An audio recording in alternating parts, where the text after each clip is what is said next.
Thank you so much for joining me today. You are watching the August meeting of the Quilt Joy Clubhouse Machine Quilting Guild. So I'm so happy that you are able to spend a little time with me today. I know you have a lot of choices about where you spend your time, and I just want to thank you so much for being here and choosing to spend time with me. So we have a lot of great things to talk about today. We have a really fun looky-loo tour of a beautiful studio. You aren't going to believe the studio. And we're going to look at Hexies. We also have some show and tell, and then you're going to love the quilt that I chose for our design roundtable session today. So I'm really excited to get to it and to work you through a little things. And I just wanted to be sure that you have signed up for our Quilted Joy newsletter, where you will be alerted for upcoming live streams, any classes, any specials, any information that we have for you. There's also tips and tutorials that we put in there as well. So be sure that you are signed up for our newsletter, because we'd love to have you join that community. And if you're watching this on YouTube, just know that you can also join the Quilted Joy Clubhouse over on Facebook as well and chat with fellow members. You just search within Facebook, go in Facebook, and you would search for Quilted Joy Clubhouse, or on the Quilted Joy page, there's a group link there to take you into the clubhouse so that you can chat and see what other people are doing with their machine quilting. I also wanted to let you know that we are growing here at Quilted Joy. We're located in Louisville, Kentucky. So if you're ever zooming through Kentucky, please do stop by and say hello. But if you are local, so if you are within about 40 miles of Louisville, we are looking for a part-time quilt fairy to work with us here in the shop. It'll 20 to 30 hours a week. And if you're interested, there is a blog post on the quiltedjoy.com website to give you some more information about that job opportunity. So we're actively seeking somebody who has a teacher's heart and an enthusiastic spirit as well. So, all right, let's get into it. I want to talk to you about Hexies. So if you are a Hexie fan, or if you're quilting for others, you will likely have a Hexie quilt cross your path. And so we're going to talk about different ways to quilt a Hexie. Now, I do have a downloadable worksheet so that you can print out this worksheet and draw along with me on the paper. Remember that until you can draw it on paper, you're not going to be able to take it to the machine. And I don't mean draw it well, I just mean until you know the path and you have that connection in your brain, you won't be able to take it to the machine to stitch it. So it will be free to download from Quilted Joy for the next month, and you just put it in your cart like a regular product. You check out like you're checking out with the regular checkout, and then the gateway will open and you'll be able to download that Hexie worksheet so that you can follow along. And if you're looking for any of the worksheets from the past months, we have those all available for purchase, but this one will be free for the next month for you to play on and print out and follow along. Okay, so let's look at Hexies. I have some here drawn out just with a Sharpie on this APQS Freddy, and I've given myself some divider lines just with a water-soluble pen so that you can kind of see. So I didn't actually have the time to piece some Hexies, so we just drew them out here with some Sharpie. So I've got a center mark here that I've marked with my ruler, and that's where I'm going to start this first Hexie design. So I'm going to go needle down, needle up, and I'm going to bring that bobbin thread up to the top, and I'm just going to take a couple of tacking stitches, and I'm going to go up and I'm just going to quilt in this top triangle first. And one of the ways that I kind of think about this design is like little ears. So I'm going to go up and I'm going to put a little ear, and then I'm going to head over. So I just want to stop. So I'm just staying within that one wedge of my Hexie.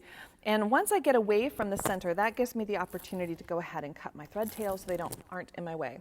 So I did one little ear, I'm going to do another little ear, and I'm going to head back down to the center. And then I'm going to continue on with the next little triangle, the next little wedge.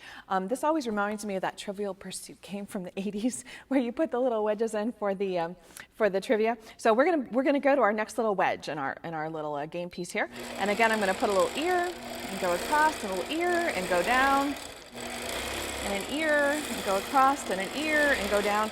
And literally that is what's going on in my little brain. If I don't have something going on, then I'm going to get a little bit lost. So I'm going to go over and head back down to the center.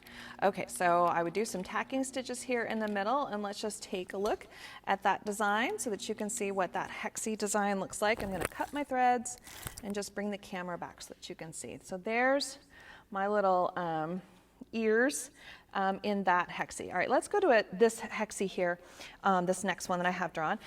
And for this one, I'm just going to do simple arcs, simple, I tend to call them bunny hops or even ladybug hops. I can start in any of the points. I'm going to start in the center again just to keep things simple from where we did our last one. And so I have those same divider lines marked on the hexies, and I'm just going to do a little hop, a little ladybug hop along each of the lines. So I'm going to do a little hop. And I did some tacking stitches so that I can go ahead and cut my threads in the center so that I'm not tripping over them. And now I'm going to do a ladybug hop along the outside edge of my hexie and back to the center. And I'm just going to work my way around my hexie. Super traditional way to take a look at a hexie. And sometimes the piecing has given you these registration lines and you don't have to mark anything. And then back to the center. All right, so I would take some tacking stitches and then let's cut our threads and take a look at that. So one of the difficulties about doing these simple little hops, these simple little ladybug, bunny rabbit hops, is symmetry. So the eye sees symmetry really well. So I'm not sure that it can read on camera, but this particular bunny hop isn't quite, this ladybug didn't hop the same on the top side that she did on the bottom side. So the eye kind of notices that. So one of the ways to kind of help give yourself a little bit of forgiveness is instead to do a little kind of a, I call them ladybugs on a roller coaster. It's just a large curve sliding into the point. So I'm going to, again, start in my center, and I'm just going to take some tacking stitches, and I tend to think of it like a grown-up roller coaster. So I'm going to do a big hill, and then I'm going to slide in. So sometimes you'll see this referred to as Terry's twist or line dancing. It's all the same thing. Just make sure you do a big hill and then you slide in. So big hill, slide in, big hill, slide in, big hill, slide in, big hill. And so I'm going on each of those registration lines, and I'm going on the outside edge of my hexie.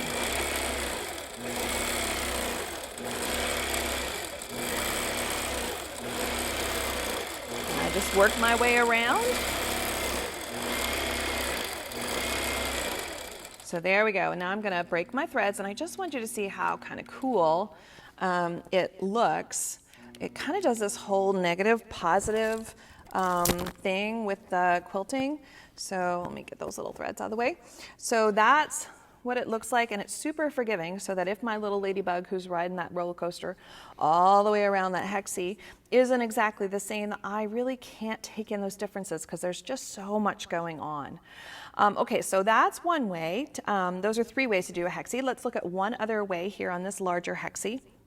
And for this one, I've drawn in some extra registration lines. So I have the north-south, and I have between the points all drawn. But then I also did a line between all of those so that I have more registration lines. And then if you'll notice, I have a little dot. So here's the corner of my hexie. I just laid 2 fingers down and put a dot. And many times that's my best measuring tool.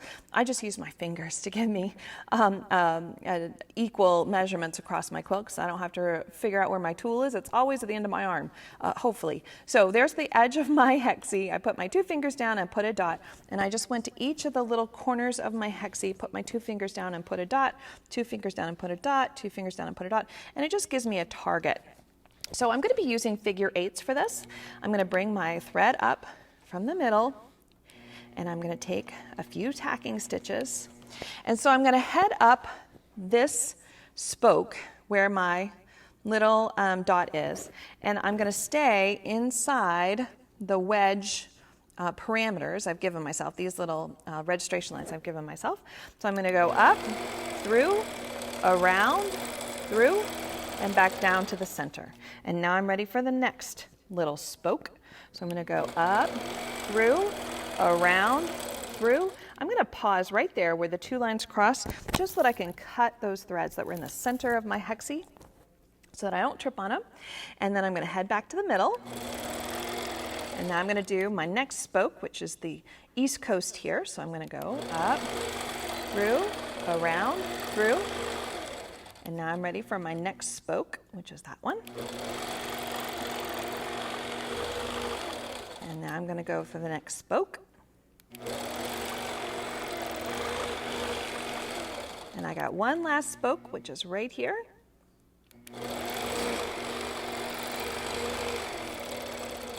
All right, so let's just take a few tacking stitches because I want you to see this, and then we're going to dress it up just so that you see. If you get to the point where you go, you know, that was nice, but it needs just a little bit more quilting, I just want to show you how to add in a little bit more. So there's the hexie, but let's say this was a pretty big hexie, and you go, you know, this negative space here, it needs something. It's not dense enough. So this would be dense enough for this size hexie, but if it was a much bigger one, you may think to yourself, gosh, I wish it had just a little bit more quilting. So I just want to show you how to do that. So I'm going to bring my thread up here in a corner. And this would be a good place if you, you'd want to stitch in the ditch. This would be a good way to sneak around once you ditch it. So I'm just going to put a lowercase e between the points of my hexie. And I'm using that line I drew as a target.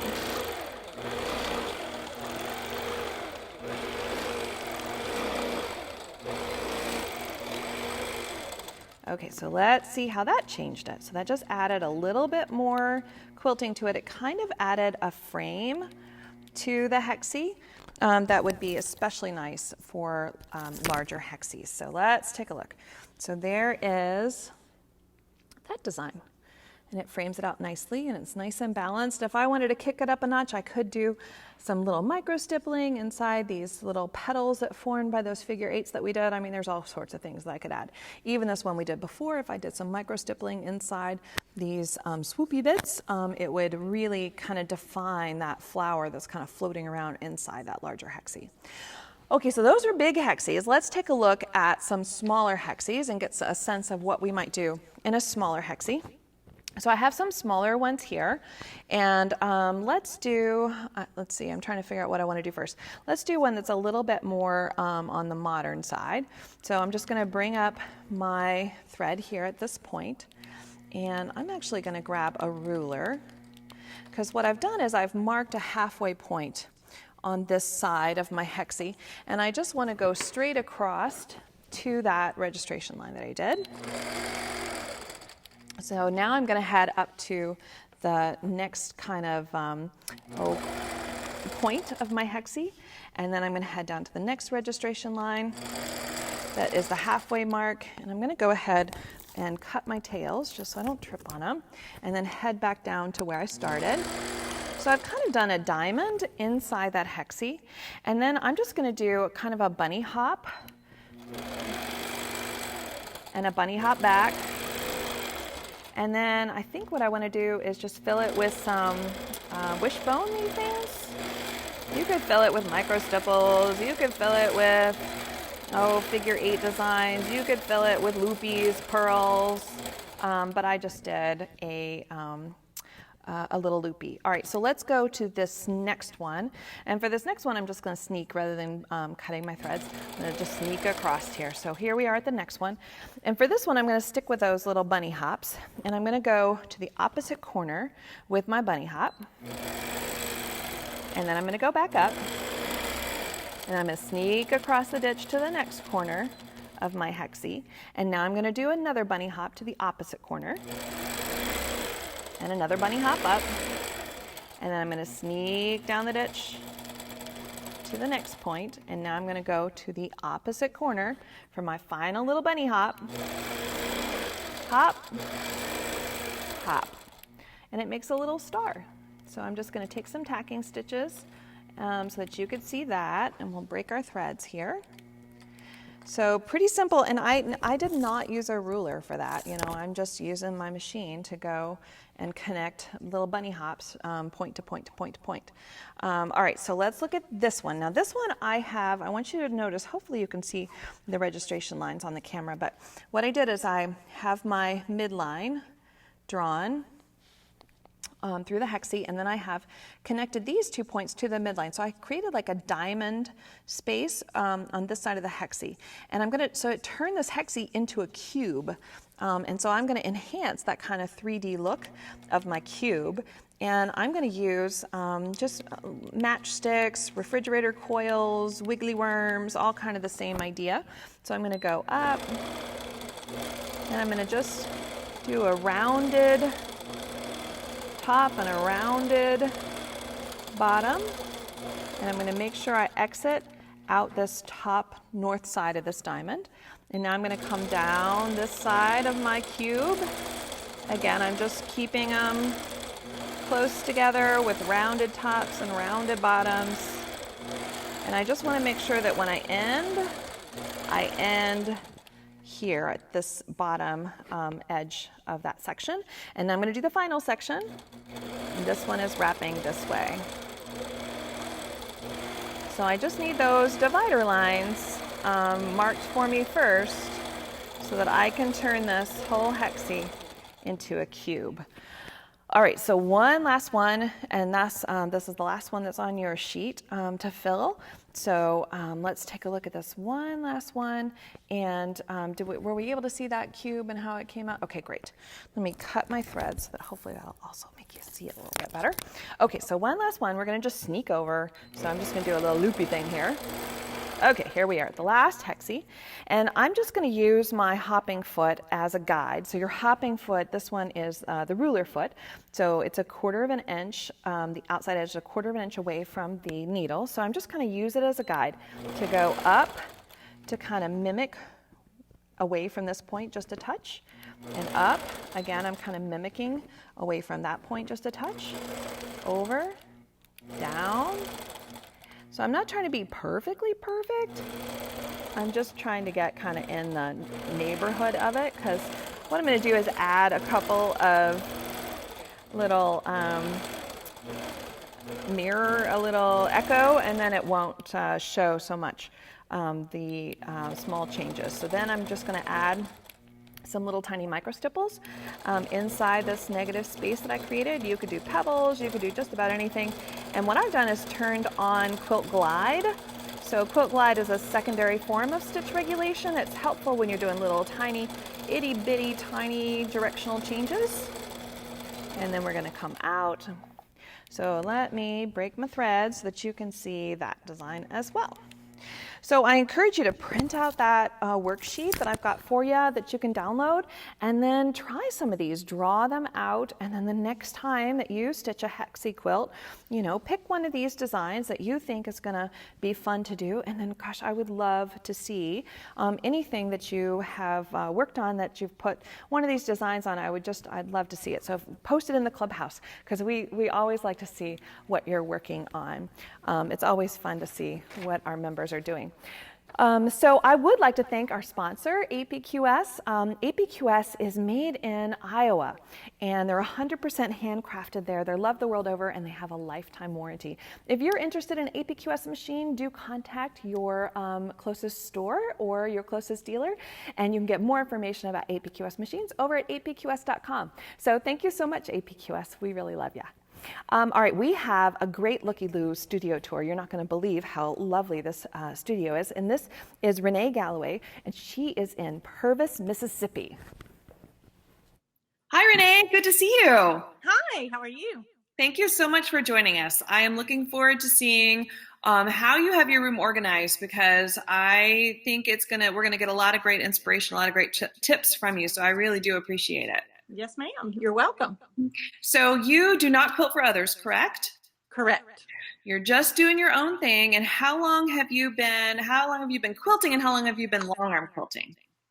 I have been quilting for about 5 years. I've sewn for most of my life, though. And long arm quilting, I got my long arm about 2 years ago for Christmas from my husband. Fantastic. That's a very nice Christmas gift. This is, yes. Yeah. Yes. So you have your own dedicated space in your home for both piecing and your long arm quilting, correct? Correct. Awesome. All right. Well, let's do the big reveal. Can you turn the camera around? Can you Yes. flip the lens? There you go. So let's see. Oh, it's just, Okay. yeah. What a lucky girl you are. Oh, thank you. That's beautiful. So this is in your home. What did this used to be? This used to be the prior homeowner's man cave. Man cave. Well, it turned into a lovely quilting studio. So kind of pan around if you would, so we can just sort of see everything. Oh my goodness, your fabric is just luscious and beautiful, and that's where you piece, right? Yes. Yes. Perfect. And so you've got your machine kind of down into a table, so that you got some flat surface there Yes. to piece with, and then you got your ironing surface right behind you. Yes, I do. Awesome. Perfect. So you can just spin around there and press your seams. That's Yes. great.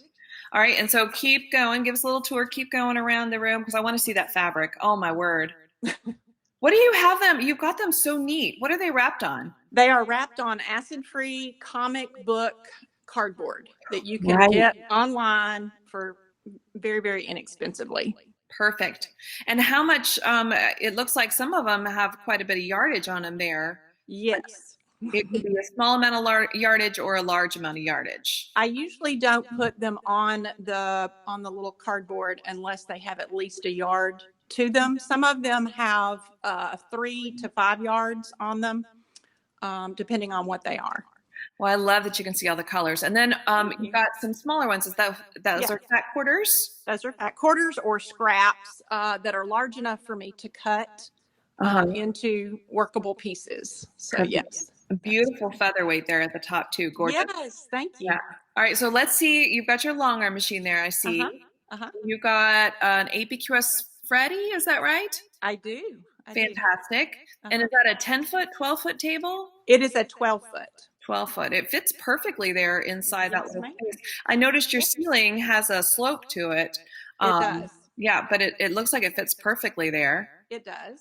Yeah, and so then you've got a design wall in the back behind you? That's actually just a quilt that I hung there. I used a smaller design wall. I'm going to turn around. Yeah. I hope I'm not making you dizzy. Yeah, no. It's right there behind my sewing area because I found that I could put my pieces up there and go back and forth to the machine. And then the center, you've got a center island there that you used to use. And I love that you've got a little spinny thing to hold all of your rulers and everything. So those are like IKEA cubbies, I'm guessing, that you've... I actually got mine at Lowe's, but yes. Okay. There's a 9 compartment. And I just bought, this is a door, a hollow core door that I painted white and just attached to the top of 2 of the end pieces. And then I bought those little rolly carts, are IKEA like, but I bought them on Amazon. And so you've got your piecing rulers then hanging on little hooks, I see. Yes. Right there by your cutting station. Yes, ma'am. That's fabulous. Okay, so keep us going over to the right, and let's see what else you got there. So I see an embroidery machine, a multi-wheel embroidery machine. Yes. And then, so I see some thread. Let's see where you keep your thread. Okay, so here is some. And then this spins. I also got this on Amazon, and I keep my current patterns and... Those are wide backs? Yes, and these are my quilting rulers. Perfect. Pantographs are in the bottom. And then here are the other threads that I use. And I also utilize my my embroidery machine thread as well. It works really well in my machine. So. And then is that another pressing station that you have there? Yes, it is. I only use that for fusibles when I'm doing my machine embroidery. Got it. So you've got more thread somewhere because that's not enough thread for you, I'm sure. There it is right there. Okay, in all those drawers. Yes, and I just took little dowels that you can get at Lowe's and I just organized by color. Little dowels. Show me the dowels. I'm not understanding. The little dowels are hot glued in on a piece of poster paper. Oh my. Yeah, so that when you close the door, they don't all go scatter into the wind. Right. And then being the organizational person I am, I don't know if you can see it, but I wrote the color numbers on the poster paper. Yeah, I know. You might have to come move in with me and take care of all of that. Because I'm not anywhere near as organized as you are. That's fantastic. Thank you. Well, can you flip the camera around so we can see your smiling face? Because I do want to ask you what 3 things you would share with your bestie. It doesn't have to be, quilt related necessarily, but it could be. But what 3 things would you find are helpful to you? So where are you? Yeah. There you are. Okay. What 3 things Okay. that I find most helpful is the new wool mats that you can use to iron. I found recently in working on my quilts that they help tremendously with the seams and getting the seams pressed open and flat much quicker than on a regular ironing board. Perfect. Another thing is the Dyson stick vacuum that is called the Animal. And it, I've been using it to get threads off of me, threads off of my sewing machine, and down inside the dust and the lint and things like that. So that would be another one of my things. Awesome. All right. And then was there one more thing? Organizing magazines? Yes. I do have a web-based site that I organize my magazines with. It's a card catalog system, and I've adapted it so that I can go through each magazine and write the projects that are listed in the magazine with a picture, and you can tag those with various wording that I might come back to look for, whether it be Christmas, leaves, patchwork, applique, and I can find the projects easily that I want to work on without having to dig through all my magazines. Perfect. I know I dig a lot, so that's a great tip because I have a stack of magazines and I go, where was that one thing I'm looking for? I'm gonna flip through every single page to find it. So, well, where can people find you online if they want to connect with you, Renee? The LaBib site is NEYS. Let me see, I forgot it. Let me look back. It's NEYSTITCHES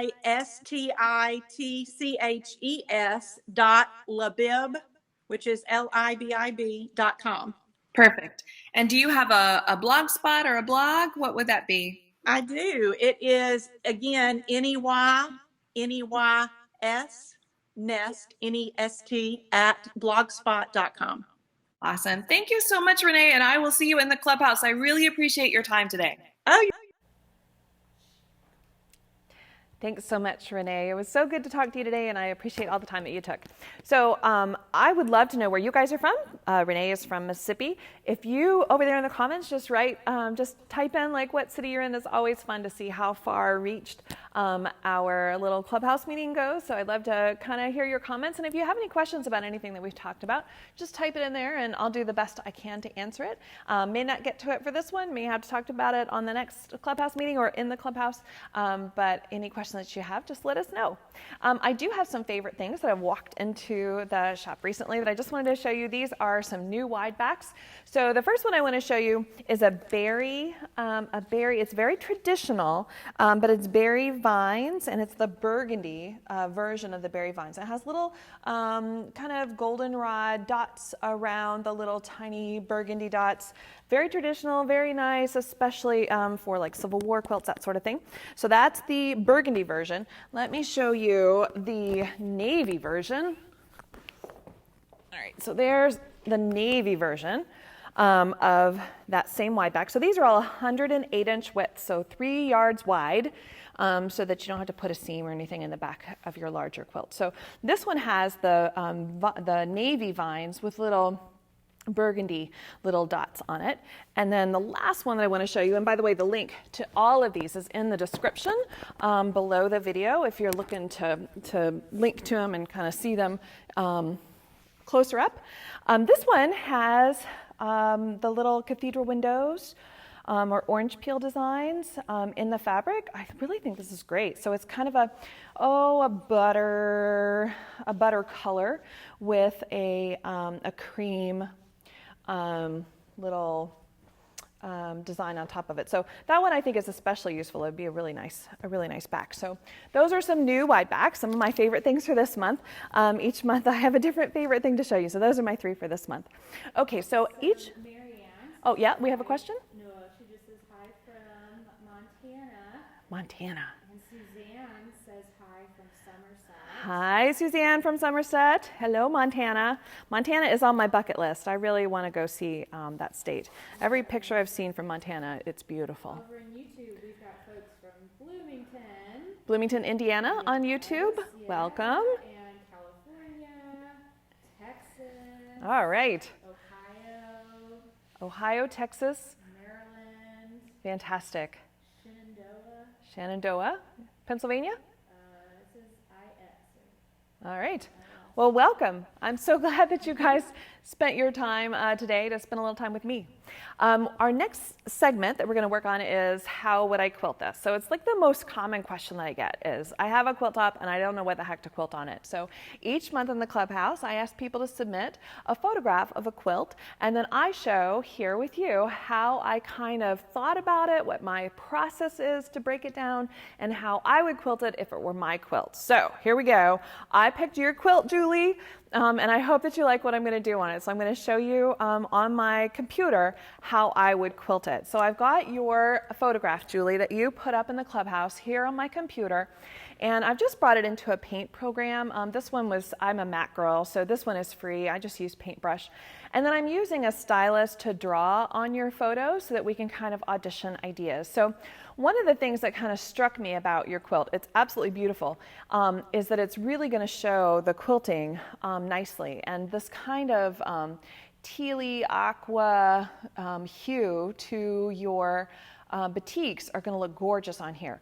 I'm going to use lime green so that we can see it really, really well, so that you can see kind of what I'm thinking about. So when I was tackling this, the first thing I kind of was drawn to was this star here. So I'm just going to zoom in so that you can see a little bit closer what I'm kind of thinking, and that way it'll help you kind of see my process. So I was looking at how these stars kind of interact with each other, and I thought, you know, if I could do something where I kind of come out to this point and come back in, and come out to this point and come back in, it would add a nice little flare. All right, so that's where I started, and it would also kind of combine these two stars. So this is where my process kind of started. And then I thought, okay, well, if I'm going to do that, then that means I need to enter this star in one of these four corners. Whatever I'm going to do for the star, I need to enter in one of these four corners. So I started thinking a little bit about what design might look good in there. And I kind of went back to a little bit of that figure eight that we were just doing with a hexie. So if I give myself, and let me change my color, because one of the things that I would definitely do is, let me go to a lighter blue, you can see that a little better, is I would chalk out divider lines. I'm going to do mine a little bit, let's see if I can, I have it on a larger size. I'm going to come down here to a smaller size. So there's what I would chalk out. I would chalk out diagonals, and then I would chalk out north and south so that I had some guidelines before I start stitching. Okay, now I'm going to go get my lime green thread again. And so I thought, well, if I just kind of swoop into the center, and then I need to come out into this space and fill that up. So I did that same figure eight design that we were just looking at with the hexies, and then I scoop up to this corner. So I'm going to repeat that in all these different sections. So I'm going to scoop into the corner, come out, around, and back, and scoop into the corner. Of course, every time I scoop in the corner, that's my opportunity to do this little out-in thing that I just showed you. So in my head, as I'm designing, I'm also thinking about how I can do this as a continuous path. So as I go around and I scoop into the corner, I can do this whole back and come back in, and then keep on trucking, and then I can leave. So that is kind of what I decided to do in those stars. And then I started thinking about, well, what would I do in these other stars? In these stars. And so again, I want to get out my chalk, and I'm just going to chalk myself off a little grid here. So I have my north-south and I have my east-west. I'm going to go get my lime green. And I want to do something in here, but it would be nice if whatever I did entered in one of these tips, because do you see I have the opportunity here in these tips to drop in. Anytime I come out and touch any of these tips of the star, that's my opportunity to drop in to get this, this next star design done. So then I started thinking, okay, well, I could just drop in and go to the center and come out and drop in and go to the center and just work myself around this star.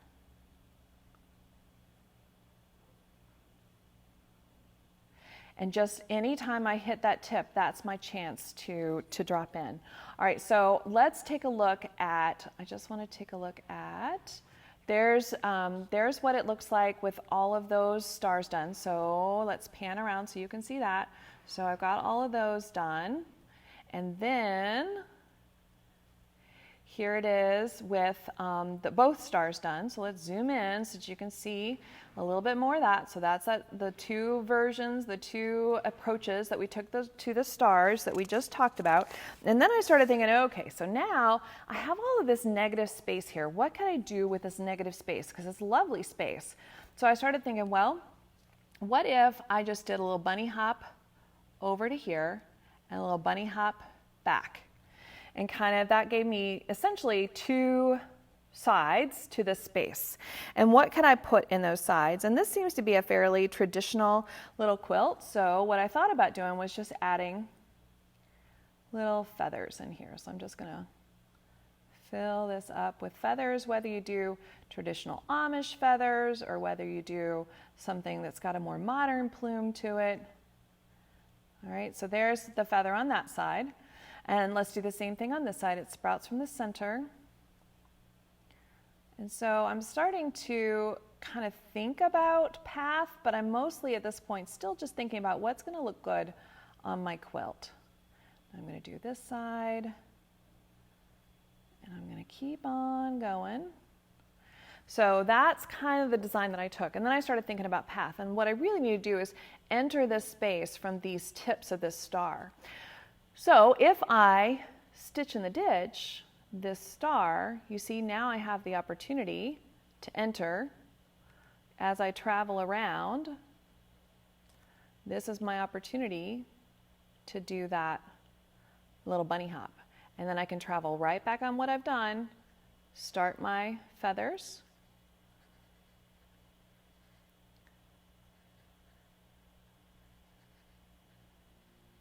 and then trace back down. So I am going over that line of stitching 2 times, so it will be a little more bold than other portions of my stitching, but I think that'll actually look pretty groovy. Now, of course, if you're on a stand-up frame, you gotta be able to draw these things right side up, upside down, and left and right, yeah?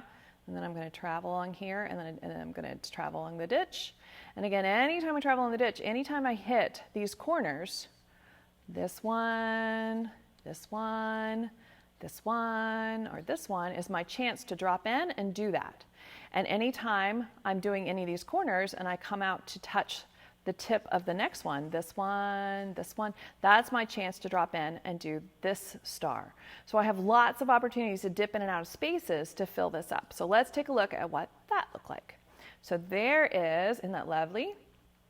So there is all of those feathers, and don't you love how it gives you this rounded kind of frame around each of those stars? I mean, I know I said that like a teal or aqua color would be cool, but I'm kind of digging the lime green too, Julie, so you'll have to figure out which color that you like best.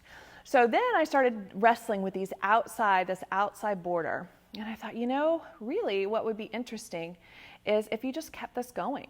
So when you hit over here, if you just extended that star and you just quilted that missing little triangle and just extended that star out into the border. And of course, if I was going to do that, I would not stop. Do you see how I stopped my star here? Let me zoom in so that you can see that a little bit better.